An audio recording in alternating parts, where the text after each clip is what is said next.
Hey guys, I'm Ava, and let's talk about Pokemon. Not to flex, but I think I might have the best prediction of an average evolving size booster box on the internet. I haven't seen anyone else do it quite like this. So basically, what I've done here is I have pulled all of this data from TCGPlayer. This is what I talked about doing at the end of my last video, and I have it updating in real time. So these market prices should all be accurate. This should update every hour, and this should be fine because TCGPlayer market price data doesn't actually update that often. I think it might only update a few times per day, so this should definitely be sufficient for that. So the issue with market price, though, is it's not necessarily going to be 100% accurate all the time. However, it is a fairly accurate reflection, especially for modern sets where most listings are near mint. It starts to get a little wonky when you look at vintage cards because there is so much variation in condition, which can really affect the market price. But since most of these listings are going to be for near mint cards anyway, it should be fairly consistent, and at the very least, you can track the change in time. If for whatever reason you want to edit this table here and you're in advanced in Excel, you can edit that connection. The tabs are hidden, so you can just unhide those additional sheets, and then you can edit from there. As you can see, I have divided out the cards. These are the number of cards in the set, and I know this is accurate because it is pulling directly from these labels. And I have also the total number is 237, which is correct. And we also have the value for the code cards because that does factor in when you are thinking about the total value of a box.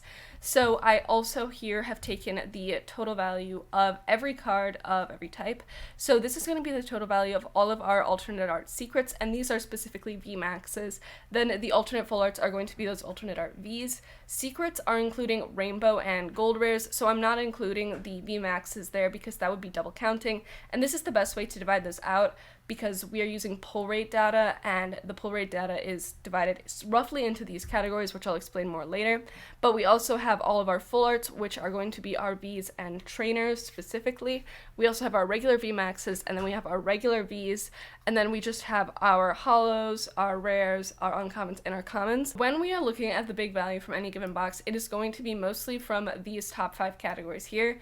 These are the ones that we can get reliable data for. We are using this data here. This is from 5,000 packs. So this data is from cardsart.com. You guys can check them out. They do a lot of great research like this. I did cross-check this with another study that someone posted with 10,000 packs. That one didn't have as many specifics, so I chose to use this one instead. But when I tested it out, the results were fairly similar. Very close, within a couple of dollars, so I decided to use this one because it gives us more accurate data and it's easier to divide up. But we have here the pull rates for these cards, so these are all, of course, going to be based off of these pull rates here. So this is going to be 1 in 82, etc., etc.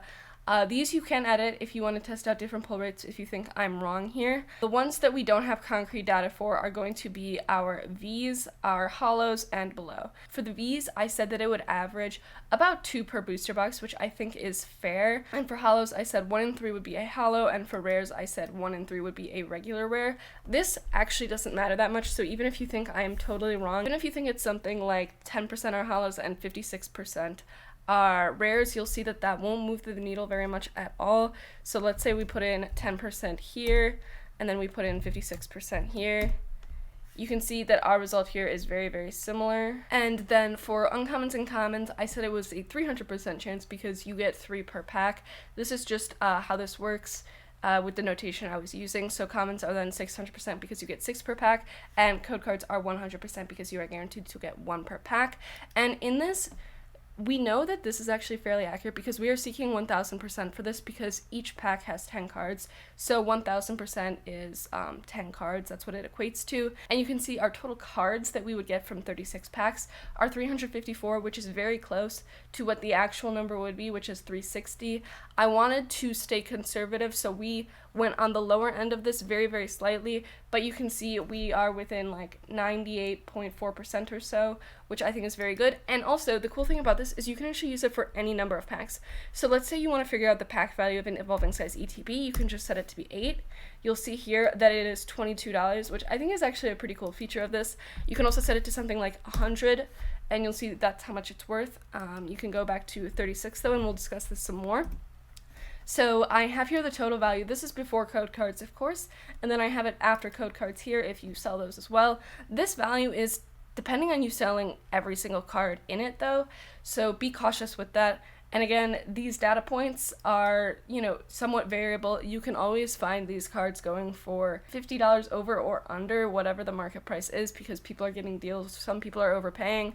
So just keep that in mind when you use this. I really do believe this might be the most accurate estimation of an average Evolving Skies booster box out there, because there's no rounding in any of these numbers, and this data is basically the best data that there is on the internet. Not a lot of people are studying sets like this, so I think I did a pretty good job here, actually. Also, just a reminder, if you guys do enjoy this video, please subscribe to my channel. As you can see, these spreadsheets get pretty complicated. This equation in particular is a pretty long one. They can take a while to make, and it would just really encourage me to know that you guys are enjoying these videos, for me to continue putting in this effort to make high quality spreadsheets and hopefully high quality content for you guys. $100 though is a very, very nice number, first of all, and also a very solid number for when you open up a box. Most boxes, the contents inside are going to probably be well under $80. I think maybe the average for a lot of boxes is going to be closer to, honestly, like $40 to $70. So this is quite good. Evolving Skies is, of course, the best set that has come out in Sword and Shield, and it is the best modern set in terms of the cards within. But that doesn't necessarily make it the best set to open, because a market price for this box is currently around $145. You can vary this as you will. If you want to say it's $150, you can do that, and then this is going to be what your gains, or in this case loss, is. So you would lose 32% of your money if you opened this at $150 and pulled the average. So this means that over time, the more packs you pull, the closer you're going to trend to this, just because that is how math works. So if you open one box, you could get an outlier, but if you're trying to open 10 boxes, it's pretty clear that you are going to lose money on this. So this is a good example of why, you should probably keep things sealed in terms of value. But if you are just looking to have fun and open something, this is a fairly solid option. I would like to go forward and make more videos like this about different sets, because I think that there are going to be other sets actually that are out right now that have better ratios than this. I think something like Fusion Strike might have a better ratio than this, just because it is going for less than $100 right now, whereas this is going for $145. Some more data points that I wanted to include here are the value of the best cards in the set, and these are actually insane. The value of the top 5 cards in this set is $800, which is actually crazy. You can see that there are actually 5 cards in this set that are over $100, which is absolutely bonkers.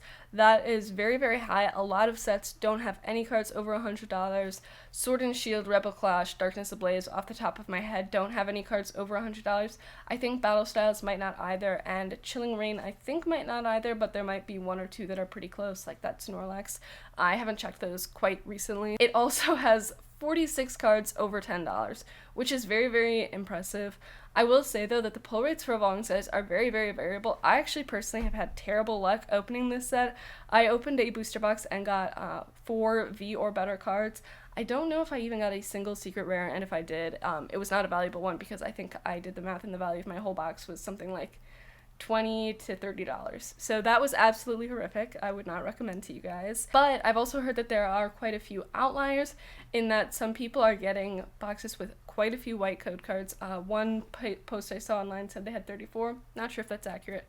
But Evolving Skies clearly has very variable pull rates, which does make it fun to open, because it is very exciting. You aren't sure what you're going to get.